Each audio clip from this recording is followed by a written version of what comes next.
Hello and welcome to Daily Spark TV. Today we are talking about parenting emotionally intelligent kids. We want our kids to be our best, and I think that the conversation that I am going to have with Dennis R. Torii Jr.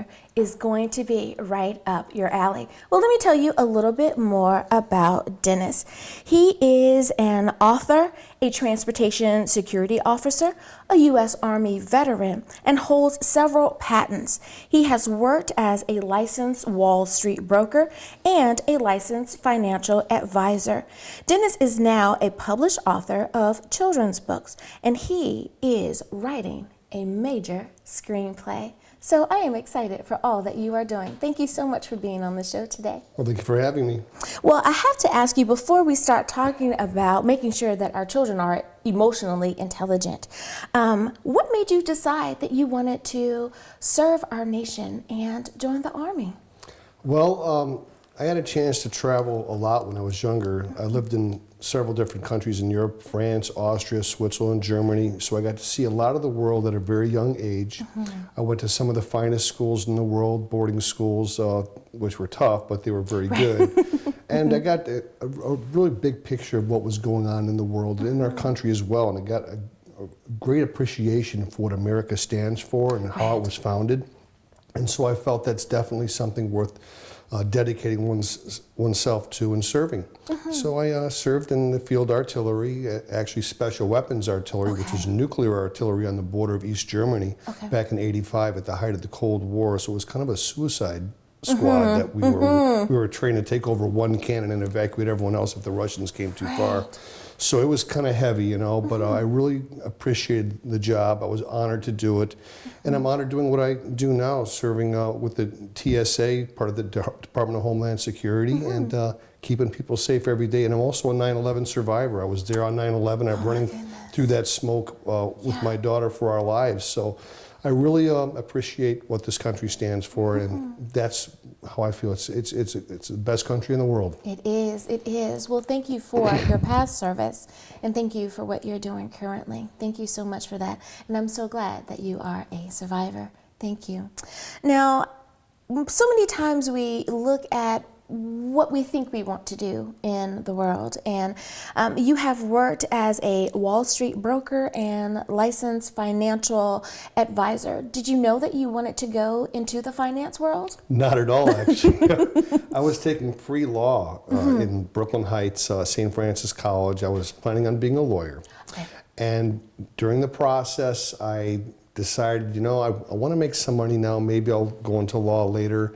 And so I finished my degree. I got a degree in political science with honors, but promptly went right to Wall Street across the river and started being a broker. But I didn't do it for a long time because I wasn't really happy with the kind of environment that I was working in. There's a lot of criminality involved in Wall Street and things that just weren't in line with my faith. So I eventually became a banker for Chase, and then moved to Florida. I transferred through Chase from New York to Florida, and was a banker for some time. And still working in that financial world and doing what needs to be done. I can understand that. So let's move kind of to these emotionally intelligent children and making sure that we are parenting children that can be their best. So many times we focus on the adults and fixing our moment of now, but making sure that we have kids that are awesome from as early as we can possibly get them, I think is so important as well.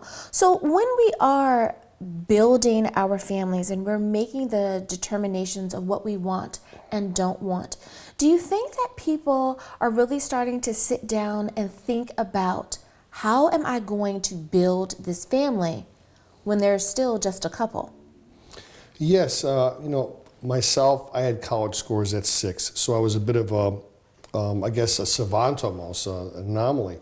And my children, I have 3 young children, 12, 11, and 6, and they have a lot of the same characteristics. They're very, very intelligent.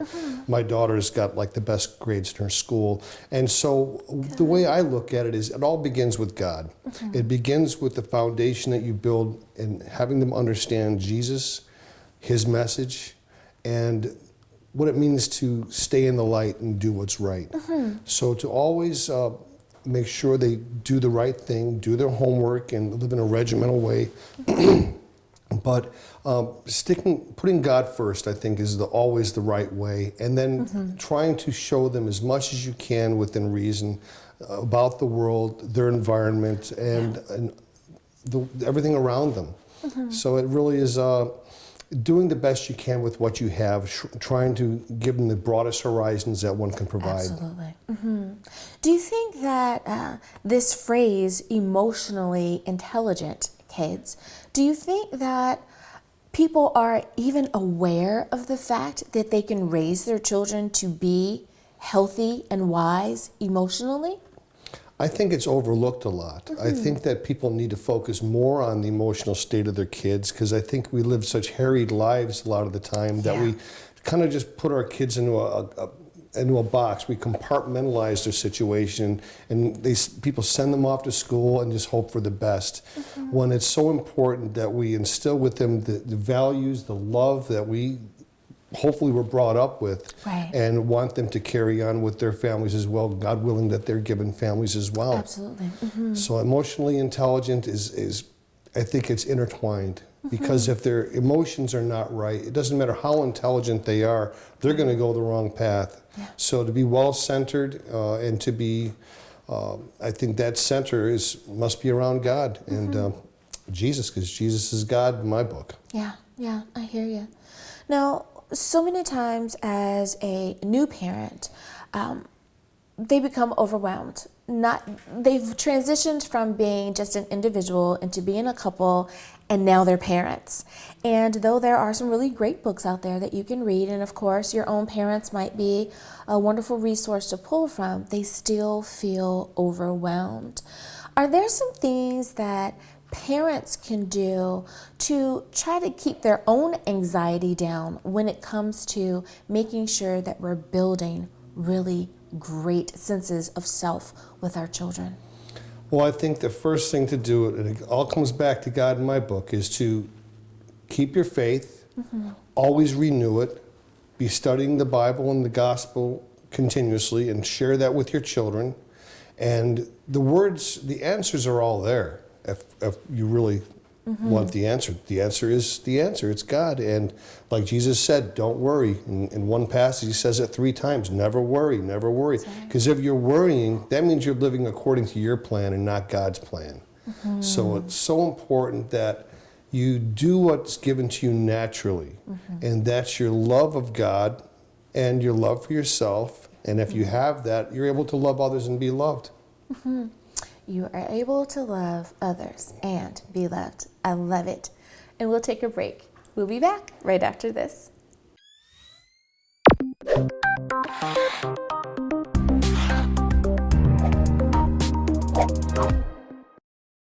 And we are back. Welcome to Daily Spark TV.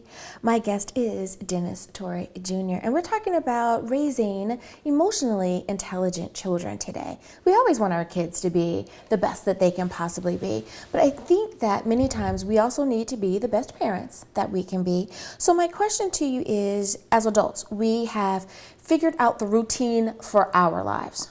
Wake up, go to work, come home, fix dinner, order dinner, eat, have fun.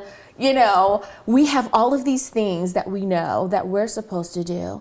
Should we teach our children to have the same sense of organization?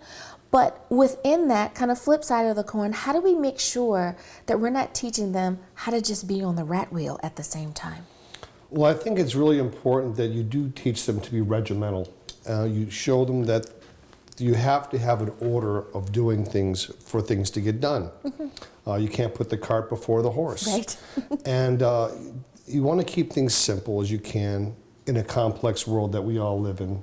So it's so important that you establish in them the understanding of each step of what they're doing in life.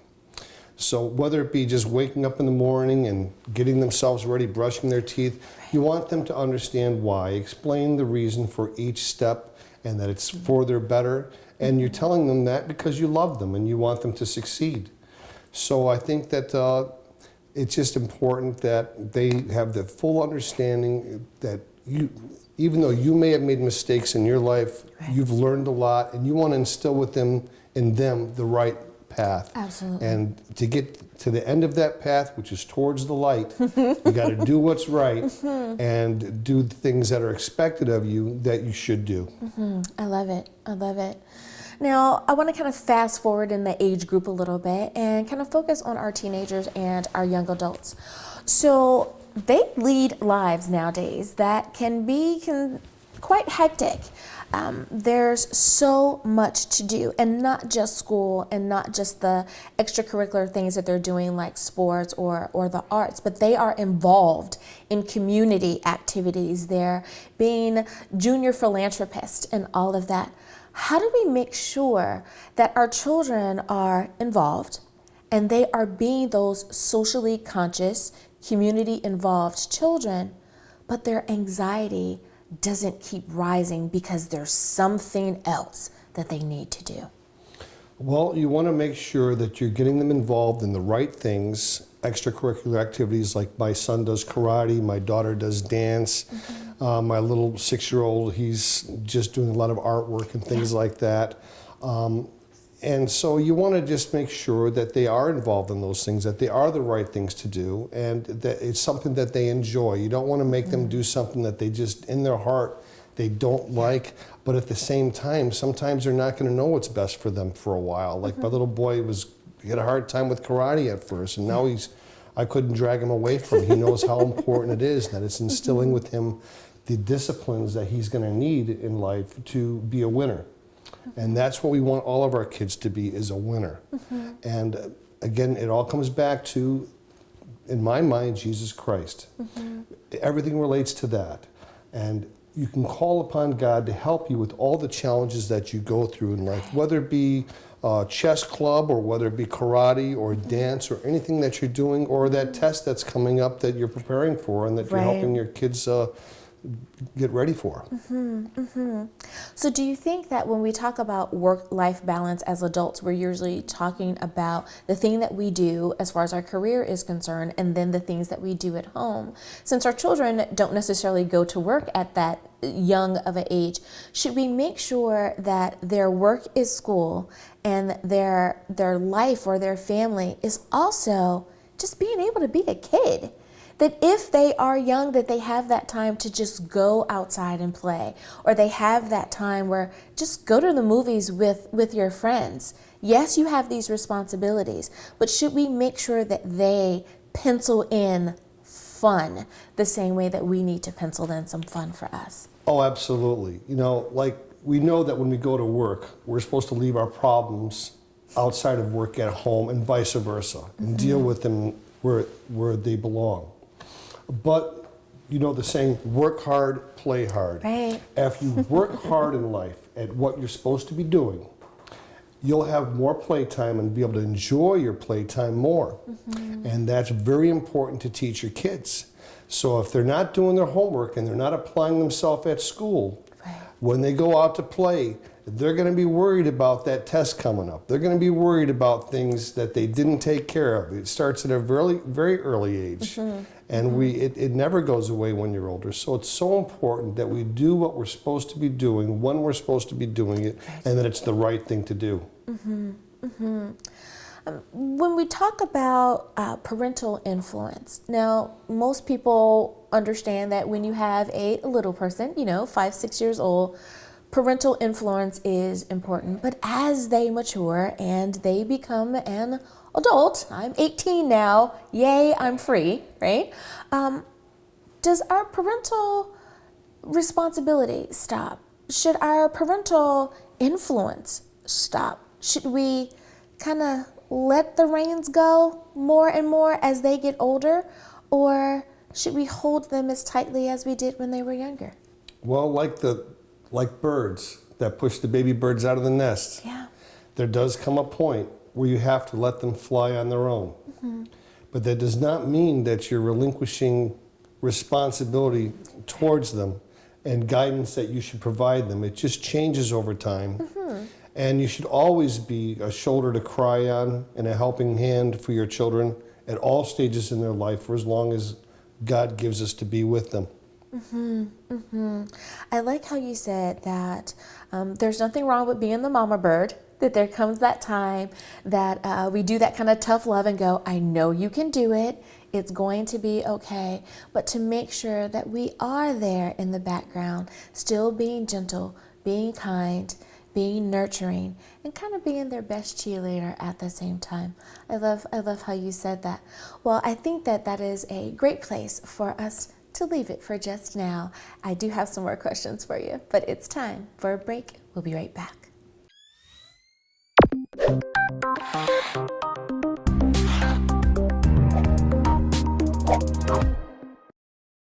So I look forward to hopefully seeing more of the public with this book and being at everyone's disposal to talk more about it. And I urge everyone strongly to get it for their kids because they're going to love it. And it's great for ages 6 through early teens. And so I'm also I'm writing a screenplay as well that's coming up. And that's going to be about a new world order based on the original U.S. Constitution, 10 nations based on it. And it's going to be wrapped up in a science fiction kind of movie that's fact-based. And it's going to show a full vision of how I think the world could be in a Christian manner. A beautiful world that we could possibly have that's based on what our founding fathers of America would have wanted.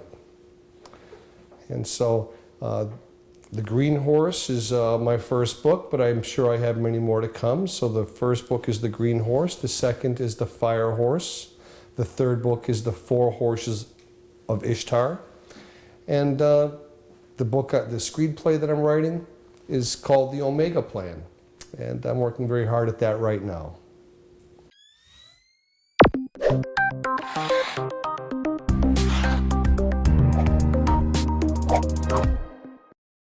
And we are back. Welcome back to Daily Spark TV. So, Dennis, I want to ask you, we have a tendency to talk a lot about parents, but we forget about grandparents. What influence do grandparents have over children or in the lives of their grandchildren? Well, for the children that are lucky enough to still have their grandparents, and unfortunately I lost my father's parents. They passed away before I was born, when he was quite young. But I did have my mother's parents, my grandmother and grandfather from her side, and they really helped instill within me a sense of belonging to a larger family, and the inputs that they gave me were very, very important as far as tradition, proper etiquette, a sense of warmth and love that goes beyond what the parent is able to normally give, and almost a fulcrum of the family where everyone can come together if it's allowable, where people can get together for Christmas. And there's nothing more wonderful than a large family getting together, or as big as it can be, getting together during those times of year. And the grandparents tend to be the center of that. And they are to be respected and cherished for as long as we have them. And I think you've really said something especially when we think about the holidays, and it really doesn't matter what your culture is. I think across the board, we will all agree that there's something that a grandparent does that a parent simply does not do, be it that grandma bakes great cookies, or she sneaks you a piece of candy that mom won't let you have, or just whatever it is. She gives you that warm, snuggly thing that just says, I love you. And grandfathers are gonna do the same thing. They're gonna let you ride in the front seat when you're a little person, and that means so much to you. Or they're gonna share that pocket watch with you, or make you feel like you're a big guy, or confide something that's very special man to man, because it's now time to have that conversation.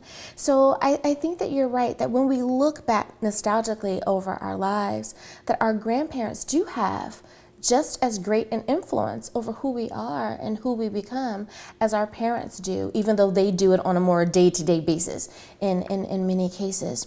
Now, I want to ask you about the construct of family has changed a little bit. And we're dealing with single parent homes. We're dealing with a traditional sense where there's mom and dad, but we're also dealing with now co-parenting because of divorce or something happened and they simply weren't able to get married. How should we make sure that our children are okay within all of those various constructs? Well, being a parent of three young children, 12, 11, and 6, in a divorce, because I am divorced, unfortunately, which I really tried to avoid, and we're still talking, maybe we'll work things out in the future. It's just very important that you maintain a beautiful, loving connection with the children and a positive connection with the other parent as well. Although there's going to be conflict sometimes naturally, especially in a divorce, you try to keep things mature. You try to put the children first. Well, actually, God first and the children, because that allows you to put the children first properly. And just try to keep things as normal as possible. Try to make sure that they're experiencing all the beautiful things in life that they can, even though the family is separated. And so you just make sure that you eliminate as much negativity as you can and accentuate the positives. And it is very hard. I went through a very tough time in my divorce, and I still do. It still hurts a great deal. But my faith is my rock, and God and Jesus Christ is what's kept me together through it all and through all the trials I've had in life. And that's what I try to teach my kids. Of course. If we're dealing with a situation that's similar to yours, would you say that making sure that the children are on a routine, which means that the parents are also on a routine, that will help keep down some of the potential strife that could come up? Because you know that, yes, this is your Friday because it's an even week, or however you figure that out. Is it okay to have that conversation and to bring everyone in and say, what is best, though we may not all live under the same roof, what's best for our family so that we can still operate as smoothly as we can as a unit? Oh, yes, definitely. You must maintain the routine. You must be doing for them what has to be done. And if you don't, it's almost like a pendulum effect. Things will just get chaotic and worse. And their state of being, especially their emotions, are going to be affected negatively. So you have to maintain the proper course for your children, regardless of your personal situation with your spouse or ex-spouse. Kids got to be the main priority. Do you have any suggestions for someone who says, well, I'm not divorced, but I am co-parenting, but that co-parent lives clear across the country or may even be in another country? Is there a way that parent can find some type of reprise or some type of comfort in knowing that they're still doing a good job, but they may carry a heavy load? Oh, absolutely. And that would come back to faith again. The answers are all in the Bible. And that is to instill within the child all the proper lessons that Jesus taught us. And that will compensate for a lot of those shortcomings that you're not going to have for having a full family. And that's the beauty of it. The Bible is a love story written by God through His children, so that we could love Him properly and love one another and be able to deal with any adverse situation, including our final situation, which is our own mortality. And then through Jesus, we are immortal as well. I have so enjoyed talking to you and helping to remind everyone that in this life, it's not just about parents, it's not just about the adults, but in making sure that our children are comfortable in their family setting, that they're comfortable in the life that they are living as well. And that if we look at it as we're all in this together, we can really grow and love and stay connected as a unit, despite the things that the life likes to throw at us. Thank you so much for reminding us of that. Thank you, Dennis Torii, for being on Daily Spark TV. Thank you. And thank you for tuning in as well. I hope that I have enlightened, inspired, and empowered you. Until next time, everyone. Bye-bye.